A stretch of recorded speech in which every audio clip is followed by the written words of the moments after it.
Hi, everybody. I'm Kelly Puyer. I'm very happy to be with you today to launch a series of events called This Is Not a Pirate. David introduces new actors who were among the true pioneers of our democracies. These included pirates who established themselves in Madagascar in the 18th century, but also women with whom they lived, or Malagasy people with whom they built their utopian experiments. David's finding, therefore, questions the way history is being told and has been told for centuries, and how misleading this has been to build the societies in which we live today. So, in the way, the Belgian painter Magritte denounced some treachery of images, which inspired us for the title of this series. We launched today, This Is Not a Pirate, to expose aspects of our history that should have been told differently. And who could kickstart this dialogue better than Marcus Rediker, distinguished professor of Atlantic history at the University of Pittsburgh, activist for many peace and social justice projects and causes, and winner of numerous awards for his publication telling histories from below. So thank you very much, Marcus, for accepting our invitation. It's a real honor to have you with us today to launch this event series. And so to start our dialogue, the floor is yours to tell us more about the concept of history from below and how that applies to pirates. And I would be particularly interested to know also in that concept and in that context, what is your definition of a pirate and how that may differ from the traditional view that people have of pirates? History from below is a way of approaching the past. It is a variant of social history. It is sometimes called radical history or people's history. Howard Zinn quite famously wrote A People's History of the United States. It's sometimes called engaged history. But I think the key point is that history from below is written in relationship to movements from below. In other words, it is an active kind of history, activist kind of history, and you might even say an insurgent kind of history. The first use of the phrase history from below goes back to the 1930s, itself a radical decade. And the French historian Lucien Febvre used the phrase in 1932. It was later used by a close colleague of his, Georges Lefebvre, the great historian of the French Revolution. He began to talk a lot about history from below. And then the essence of the idea was captured by none other than Bertolt Brecht in a poem of 1935, really right around the same time the phrase appears. And this poem is called A Worker Reads History.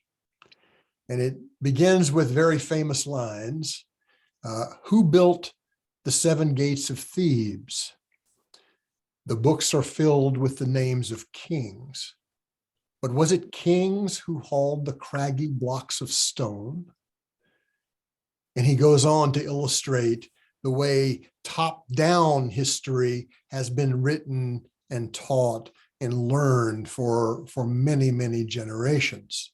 Mm-hmm. But this is kind of the anthem of history from below, this poem by Brecht, A Worker Reads History. I would urge you to read it. And as I've said, history from below is linked to movements. So it will come as no surprise that there was an extraordinary explosion of history from below in the 1960s and 1970s. In my view, the most powerful early movement in this regard was the civil rights movement and the Black Power movement, both of which demanded a new history, taking race and slavery seriously, not only in the United States, but around the world. So this is a tremendous motor force for the emergence of history from below. The same can be said of the anti-war movement. specifically the protests against the war in Vietnam, which demanded a new history of imperialism.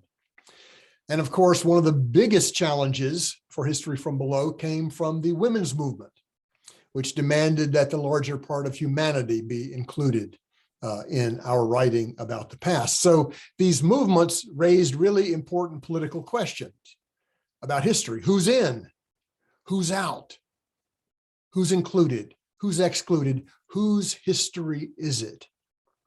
So History from Below makes that claim. Now, History from Below is a way of approaching the past, but it is also a tradition of historical writing. This work has been going on for a very long time. A rich, complex body of scholarship globally has been done. I'll mention three figures who were very important to me personally, and I think to a lot of others. First, C.L.R. James, the Trinidadian scholar activist, wrote a famous book called The Black Jacobins, a history of the Haitian Revolution from below. E.P. Thompson, the British Marxist historian, wrote The Making of the English Working Class in 1963. And another classic is Christopher Hill's book, The World Turned Upside Down, Radical Ideas During the English Revolution in 1972. That book was a kind of intellectual history from below, which has some resonance with David's work. So just to finish up this part of the presentation, I see 6 essential elements in History from Below. It has 6 essential parts. First of all, working people are its subject.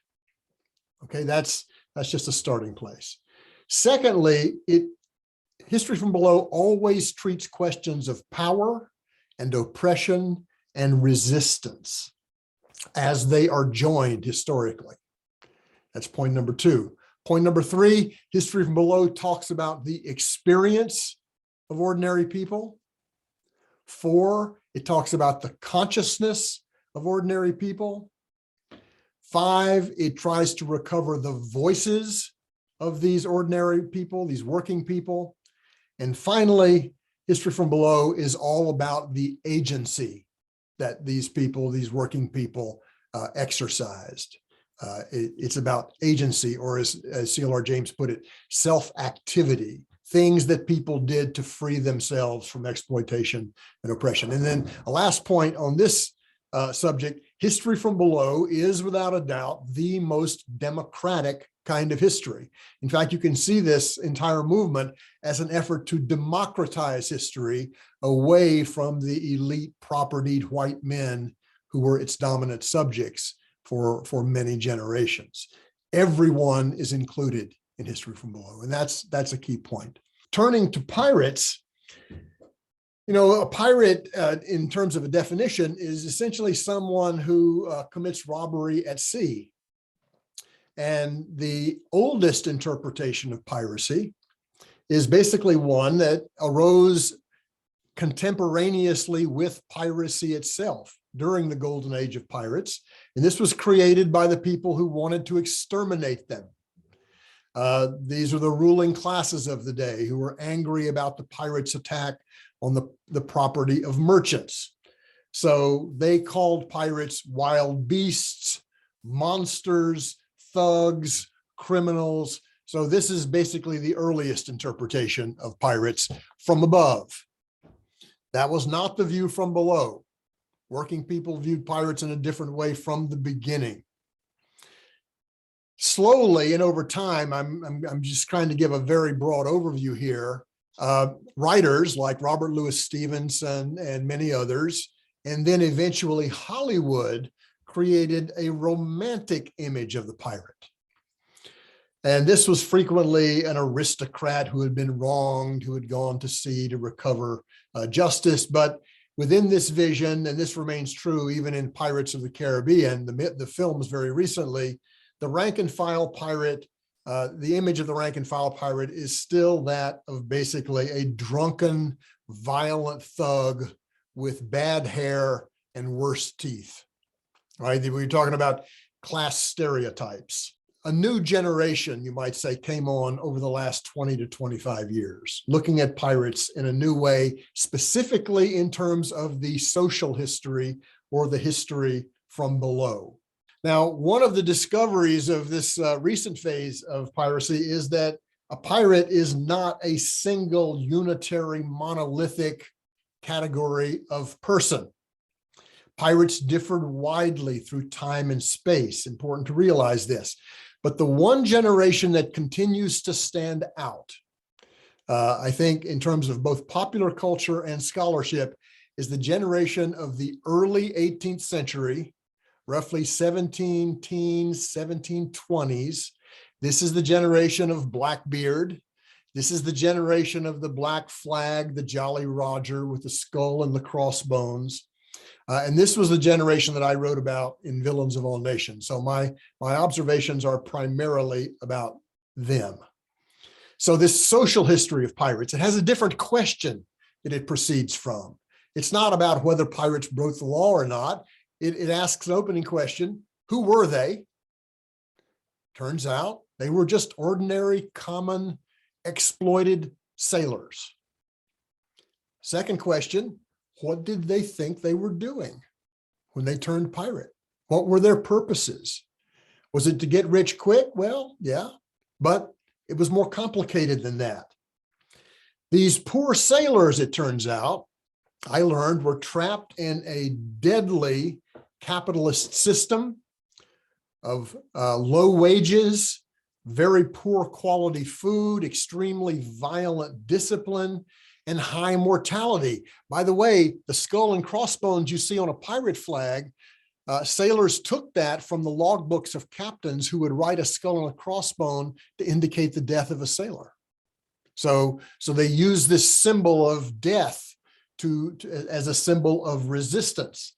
So they capture ships and they organize themselves in stunningly new ways. Now remember that the naval ships and merchant ships of the day had rigid hierarchies, right? Violent discipline. So what do pirates do? They organize themselves democratically. They elect their captain, and they get rid of the captain if the captain doesn't treat everybody fairly or well. They limit the use of punishment. The crew votes collectively on whether someone is to be punished or not. The captain doesn't have arbitrary power. Moreover, they divide up their loot in this incredibly equal way. It's kind of shocking. You know, it could hardly be more different from the Navy or the merchant service. They abolished the wage system. They created a share system for dividing up loot. And they did all these things at a time, I want to emphasize, when poor people throughout Europe and in most parts of the world had no democratic rights anywhere. So they're practicing democracy on board these ships in a really important early way in the history of that idea. This, of course, is one that David has picked up on. So this is a very subversive idea, that you can run a ship in a different way. And so in addition to the attacks on merchant property, the ruling classes of the day saw that the pirates were providing such a powerful example to common sailors, and one that was so antithetical to the way that they organized naval and merchant ships, that they undertook a campaign to exterminate as many pirates as they could. And they hanged them in the hundreds. They would then hang up their bodies in chains at the entrance to port cities so that sailors on inbound ships would see them. And the message was, if you dare to try to live differently, we will hunt you down and we will kill you. But what's important also to understand, because you were talking also of movements from below, and the link between understanding the past and building on the future, is how would you understand the development based on this way of looking at history, the problem of storytelling? Who has the power to impose the way pirates have been presented from the moment from the 18th centuries to today? Well, I hope that the people who are listening to this presentation are asking yourself, why was I never taught this about pirates? Why was I never taught about their self-organization? Why was I never taught about their democratic ideals? Well, it turns out it's not that you are ignorant, it's that your ignorance has a structure that was put there by the way you were educated. Okay, because there is a vested political interest in presenting history in a certain way, in a top-down way that glorifies great men. And this, of course, is to protect systems of private property. That's a major purpose. It's also to limit the knowledge of alternative ways of living in the world. I mean, part of hegemony is forcing people to think that there is really only one way. Well, so who decides?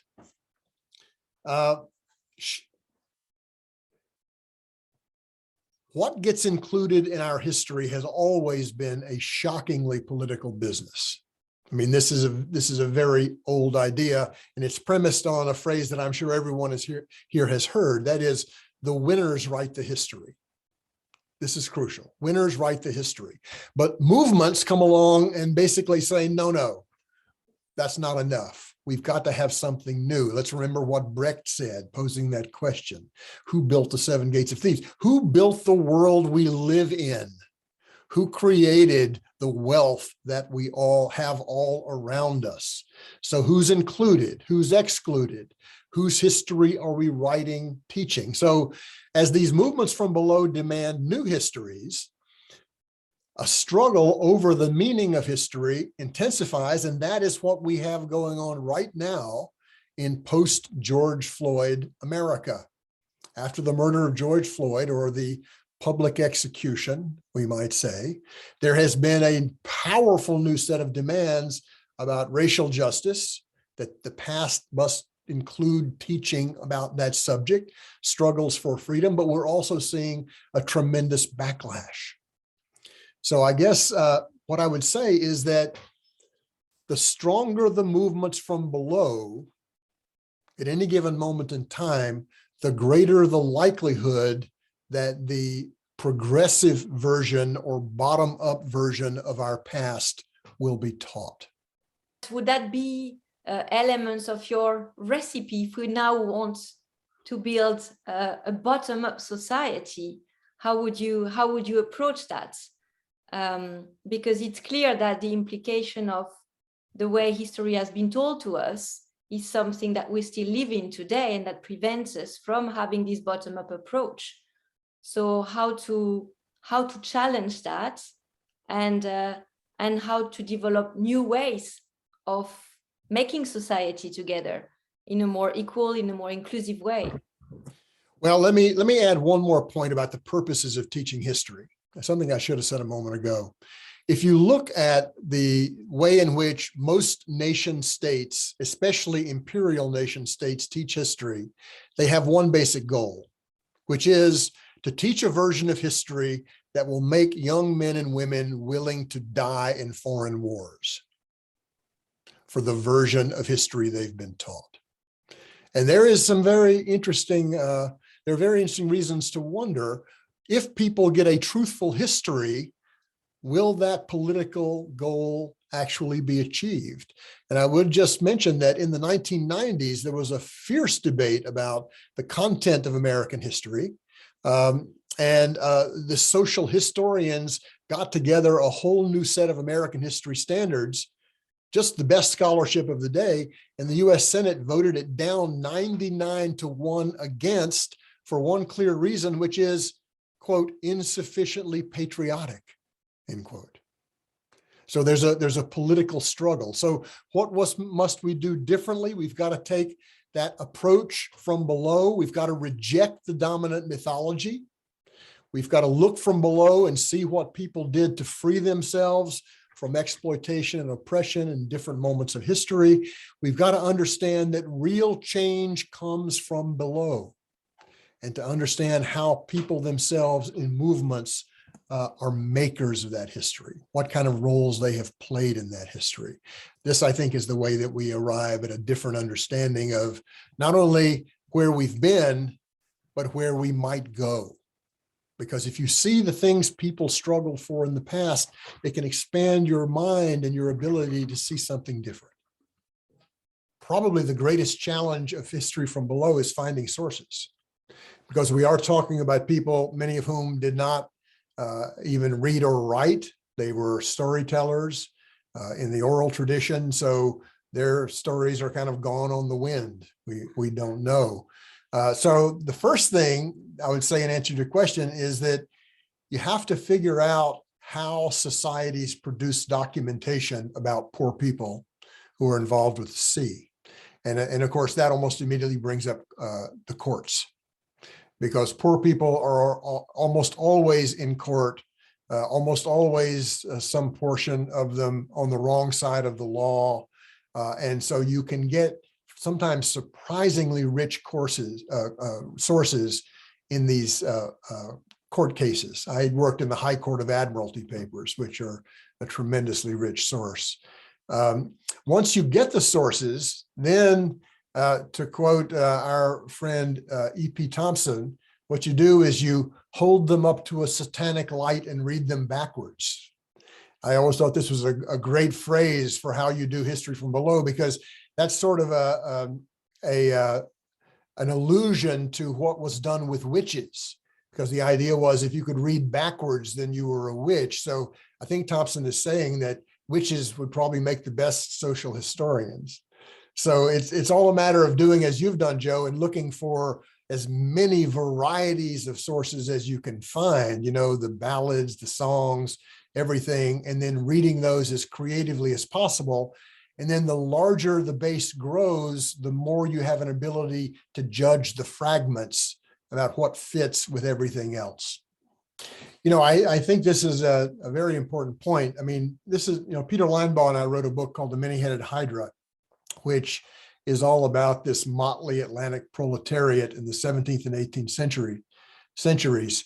I do think that a lot of the egalitarian ideas, the democratic ideas that are circulating within that group and then back to the salons of Europe have Native American origins. And I think this is really critical, because one of the things, as David has pointed out, it was quite shocking to European rulers to discover these classless societies, many of them, that didn't have proper kings. And this had a really shocking effect on, I think, the development of European social theory. So I think, but see, here's the thing. One of the things that I think David has done very well is he's raised a lot of the questions about history from below to the level of political theory, so that we can think better about how the people who we normally thought of as the great thinkers, Sir Thomas More, Shakespeare, Locke, Montesquieu, how they were actually engaged with these other more radical ideas that have come from afar and come across the seas. And I'll just give one example. The great French humanist Montaigne wrote, it may have been his most famous essay. It was called Of Cannibals. I think it was published in 1580s. And in that essay, he was writing about some indigenous people in Brazil. He makes the point that they are not the cannibals, the Europeans are. So he inverts the categories of analysis. Well, that essay is very well known. What is not well known is that Montaigne employed a servant who had been a sailor, who had been to Brazil, and who brought back stories of the peoples, the indigenous peoples that he met there. So this is another way in which these ideas circulate. They don't just circulate on the printed page. They circulate in stories. They circulate in accounts that the peoples of this Atlantic world told to each other. So to access that is again another challenge, but really an essential one. It's really useful to talk about these sort of in-between zones, right? I mean, the high seas is a crucible for thinking and acting, but these people who are partly, we might call them amphibious, they're on land, but they're back and forth between land and sea. They sometimes are the brokers of these radical ideas because they too are in kind of a liminal state where they're going back and forth and able to project ideas and bring radical ideas back to the land so that they can circulate more effectively there. One of the most important things to understand about maritime culture is that it is genuinely international, and it has been for hundreds and hundreds of years. If you go back and look at the crew lists of the people who accompanied Columbus and Magellan around the world, they are extremely multi-ethnic and multinational. There are Black sailors, there are Muslim sailors, there are sailors from Greece, Mediterranean, the North Sea, they're from all over the place. And what that means is that the cooperation of these people on board the ships allows for a transmission of their ideas and practices from one ship to another. So I think that it's very likely that there are some common elements, very important common elements, between the Mediterranean-based pirates and the Atlantic-based pirates, simply because they would have been on some of the same ships, regardless of the fact that there might have been major struggles over religion, which of course it doesn't mean that people don't influence each other. It doesn't mean that they don't partake of some of the same ideas because they seem useful under the circumstances, right? So again, we're back to this circulation of hidden ideas, on the lower decks of ships. And I think tracing these things out is really a crucial thing to do. So I think your film has an important job ahead of it. It turns out that a significant number of pirates, I can't give you a percentage, but a significant number of them had worked in the slave trade, where the conditions for sailors, as for the enslaved, were quite deadly. It's also true that pirates organized their rounds, their attacks on merchant ships off the West African coast, hoping to capture slave ships before they took on board any human cargo, because it turned out that kind of ship was a very useful pirate ship. They were fast, they had a lot of cannon and all the rest. So this then prompts English merchants to say, pirates are destroying the slave trade. They're interfering with one of our most valuable kinds of trade. And that actually results in action whereby naval vessels are dispatched to the west coast of Africa. HMS Swallow in 1722 engages in this extraordinary battle with the biggest pirate of that era, a man named Black Bart Roberts. And they won that battle, the Navy, and this is in some ways the beginning of the end. So the slave trade figures into this very importantly. But the other point that I would mention is that a very significant percentage of almost every pirate ship I have ever seen consists of sailors of African descent. We know, for example, that there was a very interesting and revealing bit of evidence about a revolt that took place in one of the Caribbean islands. It might have been Antigua. There was a big kind of slave conspiracy brewing, but the leaders of the revolt actually stole a vessel and rowed out to a pirate ship that was anchored offshore, and the pirates welcomed them aboard. They became members of the crew. So this then gets to the question of why would pirates have done that? Well, I think they probably, first of all, respected them as fighters, right? This becomes, if you can fight, if you have military skill, that's something that pirates really want. So there are functional elements as to why these crews are so multiracial. But I think this issue of Africa and the slave trade and enslaved people joining pirate ships is a really fascinating part of the story. Piracy is, in many ways, a response to the law of private property, which is highly developed. But it's also true that the law of private property evolves in response to pirates. And I'll just give you one specific example.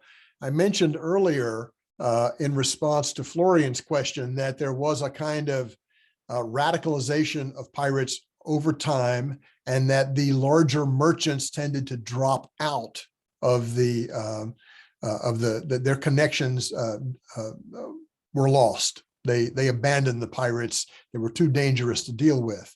What pirates started doing was dealing with small merchants in the Caribbean, for example, or in North America. In 1721, the British Parliament passed a law saying that if you trade with pirates, you are essentially a pirate yourself, and we will hang you too. So the evolution of the law of piracy is directly following from the actions. So we've really got to see these things as kind of organically interrelated.